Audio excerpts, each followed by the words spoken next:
Sa wakas mukhang matatapos na yung paghahanap ng San Miguel ng isang point guard na talagang makakatulong dito kay Chris Ross at ang tinutukoy natin daw ay makukuha nila itong si Kevin Alas. At ang magiging kapalit daw nito si Kevin Alas base sa mga reports ay si Jeron Teng.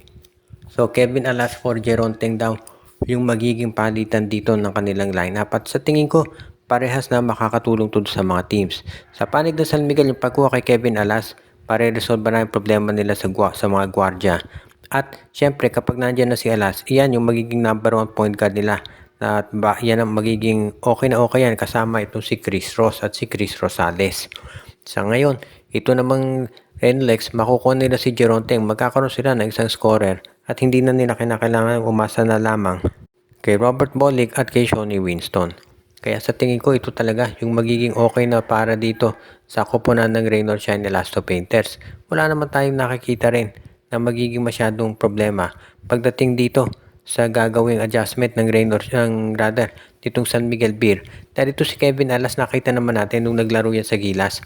Ang ganda nung pinakita niya kahit bago lang siya doon sa triangle offense ni Coach Tim Cone. Kaya sa tingin ko yung paglalaro ni Kevin Alas para dito sa San Miguel, malaking bagay yan. At syempre si Alas kilala naman natin, clutch player din ito. At kung kinakailangan mo ng puntos, maibibigay niya yan. Pero more of a playmaker talaga to. At nababagay siya na pwedeng maging point guard ng San Miguel. Kaya sa tingin ko, ito magiging okay para dito sa San Miguel Beermen.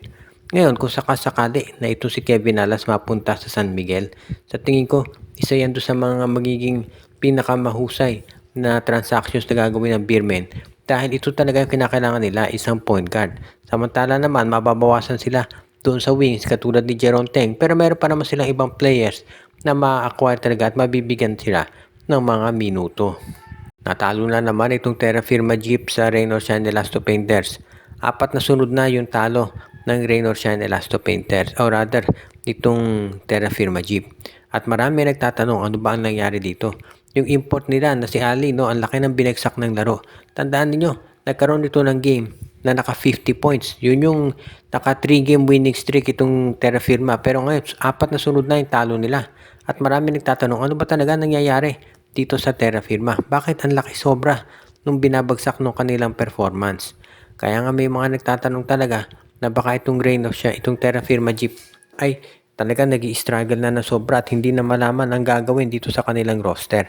Kaya nga, tignan natin kung anong gagawing adjustment ni Coach Jeff Napa at nitong si Ronald Tubin kung sakasakali. Kasi marami ang naniniwala na okay pa naman talaga yung lineup nitong Terra Firma Jeep. Pero nahihirapan talaga sila na manalo. Siyempre bilang balitang farm team ng SMC, marami nagsasabi na napagsabihan lang talaga to. Pero tignan natin dahil sa tingin ko itong Terra Firma meron pa yung ibubuga. Baka sa susunod na game, unfortunately, no, hinebra kalaban nila. So baka maging 5 sunod na yung talo. Pero baka magpakita kilas yung Terra Firma at gulatin tayo at manalo pa sila. Pero sa ngayon, itong Terra Firma, mukhang sila yung team na babagsak talaga at hindi makakapasok.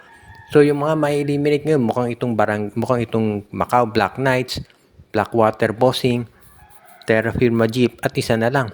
Sino kaya yan? Yan ang mapag-aalaman natin at titignan mabuti kung sino yung team na malalaglag. Pero so far, no, mukhang delikado talaga itong Terra Firma Jeep at very disappointing yan. Dahil ang dami talagang umasa doon sa maganda nilang simula at maraming napaniwala tuloy na talagang magiging sunod-sunod na yung panalo nitong Terra Firma Jeep pero ngayon hindi na.